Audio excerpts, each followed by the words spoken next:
અને એક સમય હતો આપણે ત્યાં 10મા ધોરણ 12મા ધોરણની પરીક્ષાના પરિણામ આવે તો પહેલા 10 ની અંદર ગણી ગાંઠી એકાદ દીકરીનો નંબર લાગતો હતો.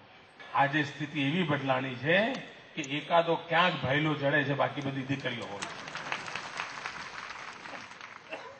અને દીકરીઓને તો એટલા માટે માર્ક વધારે જાય છે કારણ કે ઘરમાં મહેમાન આવ્યા હોય તો ચોપડી મૂકીને માની મદદ કરતી, માને બહારગામ જવાનું હોય તો નાના ભાઈને રમાડતી, કુટુંબની સેવામાં પૂરેપૂરી સાથ આપતી હોય અને છતાંય આવા ઉત્તમ ગુણ લઈ આવવાનું સામર્થ્ય આ દીકરીઓમાં હોય છે.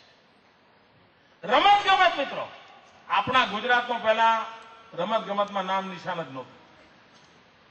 મેડલ બેડલ કોને કહેવાય કે બહુ લાંબુ હોય જ નહીં કાંઈ. દરેક રમતોત્સવ પછી બિલ આવ્યા હોય કે આટલા છોકરા ગયા હતા, આટલા રૂપિયાનું બિલ આવ્યું અને આટલા પાછા આવ્યા. આવું જ ચાલતું. હવે એમ કેમ થતું મને ખબર નહીં, પણ મેળ નહોતો પડતો. આજકાલ મેડલ લાવવામાં ગુજરાતે ખાસું બધું નામ કમાવ્યું છે. પહેલા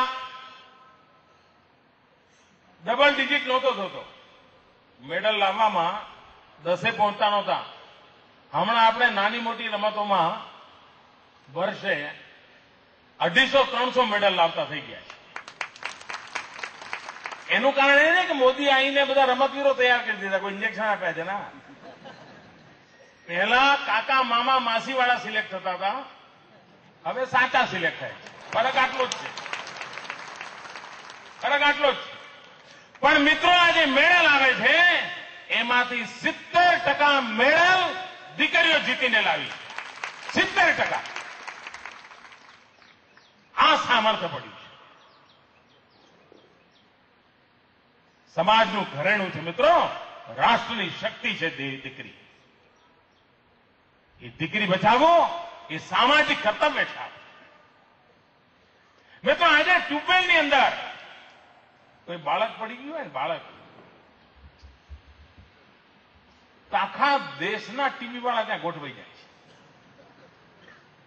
કોમેન્ટ્રી આવે કે એને શ્વાસ લીધો, અંદર કેમેરા મોકલ્યો, એને પગ હલાયો, મુખ્યમંત્રી પહોંચી ગયા, મિલિટરી વાળા આવી ગયા, બધું આવે.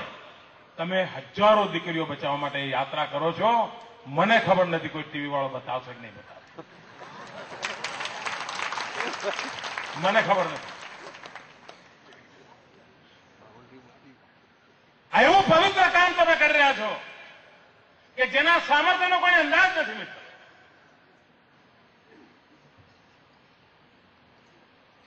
આ ભ્રૂણ હત્યાનું પાપ, સભ્ય સમાજ માટેનું કલંક, એ કલંકમાંથી મુક્તિ મેળવવાનો નિર્ધાર છે.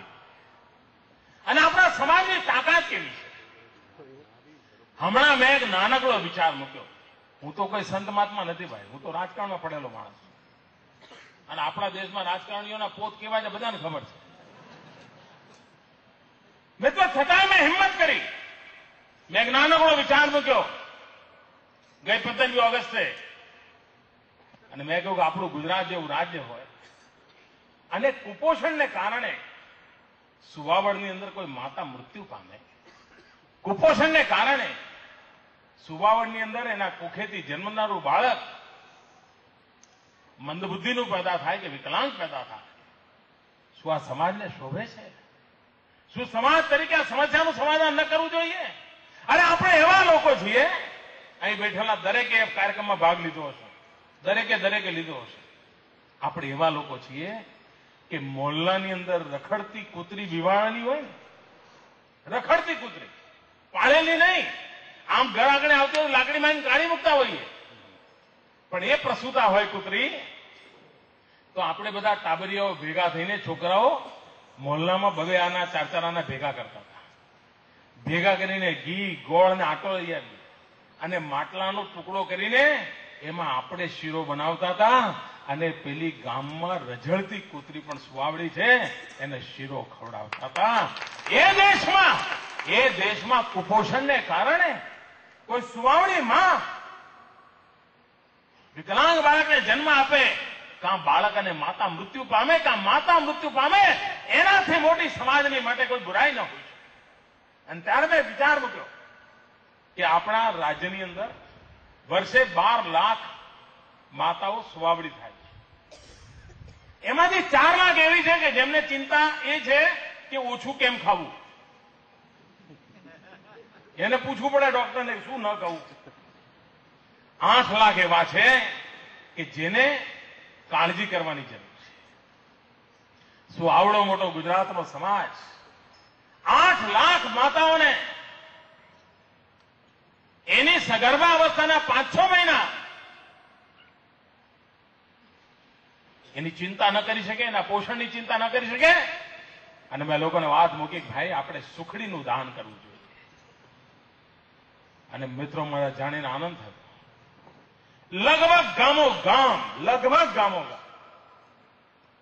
સમાજ પોતે આગળ આવ્યો છે. સુખડી માટેનું લિસ્ટ બનાવે છે, સુવાવડી માતાઓનું લિસ્ટ બનાવે છે અને ઘરે ઘરે પહોંચાડીને એને પોષક આહાર આપવા માટે સમાજે એક મોટું આંદોલન ઉપાડી દીધું છે. મિત્રો આપણે ત્યાં બાળકો કુપોષણ હોય, આપણા રાજ્યમાં પાલવે કેવી રીતે? મેં એક નાનકડી વાત મૂકી હતી કે સવારે ડેરીમાં દૂધ ભરવા જાઓ તો દરેક ડેરીમાં એક કેન જુદા રંગનું મૂકો, એના ઉપર લખજો ભગવાનનો ભાગ.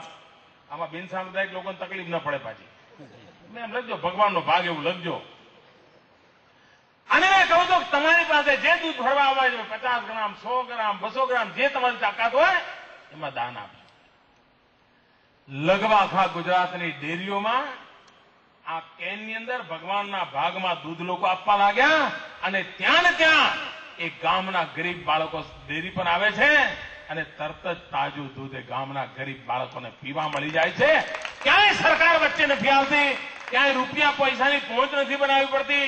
આટલા ખાઈ ગયા ને આટલા રહી ગયા, કશી મગજમારી નહીં, ત્યાં વહીવટ થઈ જાય છે. કુપોષણમાંથી બાળકોને બહાર લાવવા માટેની મથામણ